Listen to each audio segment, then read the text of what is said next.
Ibrani 10 ayat 1 sampai 18. Persembahan yang sempurna. Di dalam hukum Taurat hanya terdapat bayangan saja dari keselamatan yang akan datang dan bukan hakikat dari keselamatan itu sendiri. Karena itu, dengan korban yang sama yang setiap tahun terus-menerus dipersembahkan, hukum Taurat tidak mungkin menyempurnakan mereka yang datang mengambil bagian di dalamnya. Sebab jika hal itu mungkin, pasti orang tidak mempersembahkan korban lagi. Sebab mereka yang melakukan ibadah itu tidak sadar lagi akan dosa setelah disucikan sekali untuk selama-lamanya. Tetapi justru oleh korban-korban itu, setiap tahun orang diperingatkan akan adanya dosa. Sebab tidak mungkin darah lembu jantan atau darah domba jantan menghapuskan dosa. Karena itu, ketika ia masuk ke dunia, ia berkata, "Korban dan persembahan tidak engkau kehendaki, tetapi engkau telah menyediakan tubuh bagiku. Kepada korban bakaran dan korban penghapus dosa, engkau tidak berkenan."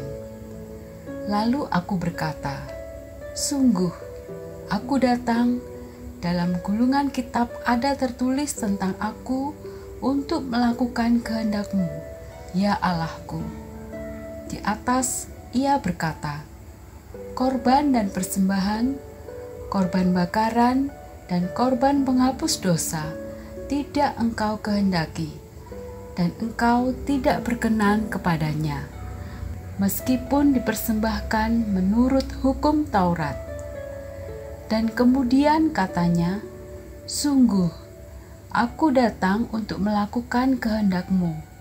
Yang pertama ia hapuskan, supaya menegakkan yang kedua. Dan karena kehendaknya inilah, kita telah dikuduskan satu kali untuk selama-lamanya oleh persembahan tubuh Yesus Kristus. Selanjutnya, setiap imam melakukan tiap-tiap hari pelayanannya dan berulang-ulang mempersembahkan korban yang sama sekali tidak dapat menghapuskan dosa. Tetapi ia, setelah mempersembahkan hanya satu korban saja karena dosa, ia duduk untuk selama-lamanya di sebelah kanan Allah. Dan sekarang ia hanya menantikan saatnya di mana musuh-musuhnya akan dijadikan tumpuan kakinya. Sebab oleh satu korban saja, ia telah menyempurnakan untuk selama-lamanya mereka yang ia kuduskan. Dan tentang hal itu, Roh Kudus juga memberi kesaksian kepada kita. Sebab setelah ia berfirman, "Inilah perjanjian yang akan kuadakan dengan mereka sesudah waktu itu." Ia berfirman pula, "Aku akan menaruh hukumku di dalam hati mereka dan menuliskannya dalam akal budi mereka. Dan aku tidak lagi mengingat dosa-dosa dan kesalahan mereka." Jadi, apabila untuk semuanya itu ada pengampunan, tidak perlu lagi dipersembahkan korban karena dosa.